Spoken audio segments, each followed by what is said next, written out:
عبداللہ بن عباس رضی اللہ عنہ سے روایت ہے، نبی صلی اللہ علیہ وسلم نے عباس بن عبد المطلب رضی اللہ عنہ سے فرمایا، اے چچا جان عباس، کیا میں آپ کو کچھ عطا نہ کروں؟ کیا آپ کو کچھ عنایت نہ کروں؟ کیا میں آپ کو کوئی تحفہ پیش نہ کروں؟ کیا میں آپ کو 10 اچھی خصلتوں والا نہ بنا دوں کہ جب آپ یہ عمل کریں تو اللہ تعالیٰ آپ کے اگلے پچھلے پرانے نئے انجانے میں اور جان بوجھ کر کیے گئے تمام چھوٹے بڑے پوشیدہ اور ظاہر گناہ معاف فرما دے؟ وہ یہ ہے کہ آپ 4 رکعات نفل اس طرح ادا کریں کہ ہر رکعت میں سورۃ فاتحہ اور کوئی دوسری سورت پڑھیں۔ جب آپ اس قرات سے فارغ ہو جائیں تو قیام کی حالت میں ہی یہ کلمات 15 بار پڑھیں، یعنی قرات کر کے سورۃ الفاتحہ پڑھ کے سبحان اللہ والحمد للہ ولا الہ الا اللہ واللہ اکبر۔ پھر آپ رکوع میں جائیں،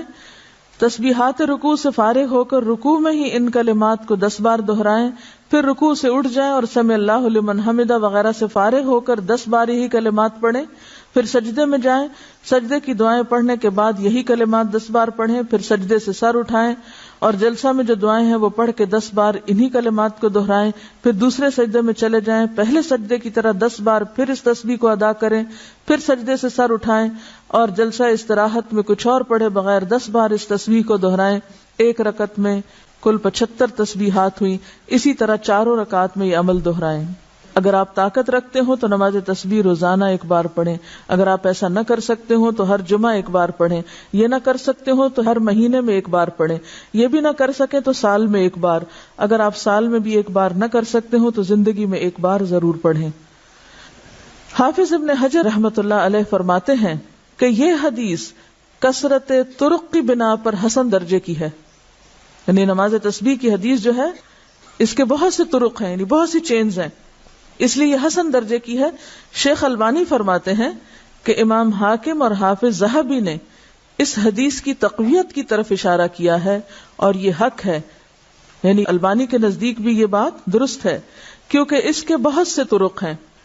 علامہ مبارک پوری شیخ احمد شاکر نے بھی اسے حسن کہا ہے، جبکہ خطیب بغدادی، نووی، ابن صلاح نے اسے صحیح کہا ہے۔ بعض اوقات صحیح لغیر ہی ہوتی ہے، یعنی ایک چین میں اگر ایک چیز کی کمی تو دوسری میں وہ نہیں، تو ایک کی کمی دوسرے نے پوری کر دی تو وہ حسن کس درجے پہ آ گئی؟ صحیح کے، لیکن وہ صحیح لذاتی ہی نہیں بلکہ لغیر ہی ہے، یعنی خود سے صحیح نہیں تھی بلکہ دوسری چین نے اس کو صحیح بنا دیا۔ نماز تسبیح میں تسبیحات تشہد میں التحیات سے پہلے پڑھیں، بخلاف دوسرے ارکان کے، ٹھیک ہے؟ باقی تو یہ نا سورۃ فاتحہ وغیرہ پڑھ کے تلاوت کر کے پھر تسبیح پڑھیں، اسی طرح سجدے کی تسبیح پڑھ کے پھر یہ تسبیحات پڑھیں، سمع اللہ لمن حمدہ کہہ کے پھر تسبیحات پڑھیں، سجدے کی تسبیح پڑھ کے پھر یہ تسبیحات پڑھیں، اسی طرح دوسرے سجدے سے اٹھ کے پڑھ کے پھر اٹھیں۔ لیکن تشہد میں آپ کیسے پڑھیں؟ تشہد سے پہلے، بخلاف دوسرے ارکان کے۔ نماز تسبیح کے بعد پڑھی جانے والی دعا کی سند سخت ضعیف ہے، معلوم نہیں وہ کون سی دعا ہے، میرے علم میں تو نہیں، بہرحال جو بھی لوگ کو خاص دعا پڑھتے ہیں وہ ضعیف ہے۔ اس کے راوی عبد القدوس بن حبیب کو حافظ ہیثمی نے متروک اور عبداللہ بن مبارک نے کذاب کہا ہے۔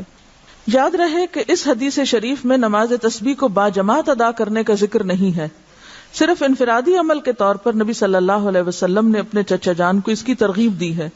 لہذا جو مسلمان نماز تسبیح ادا کرنا چاہے اسے چاہیے کہ پہلے نماز تسبیح کا طریقہ سیکھے، پھر اسے تنہائی میں اکیلا پڑھے۔ یہ رویہ بھی انتہائی مہلک ہے کہ بندہ فرض نمازوں پہ تو توجہ نہ دے مگر نماز تسبیح ادا کرنے کے لیے ہمہ وقت بے تاب رہے۔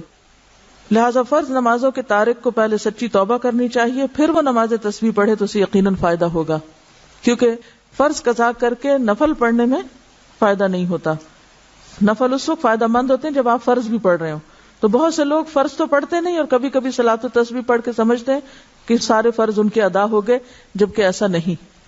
فرض اپنی جگہ فرض ہے۔ وآخر دعوانا ان الحمد للہ رب العالمین، سبحانک اللہم وبحمدک،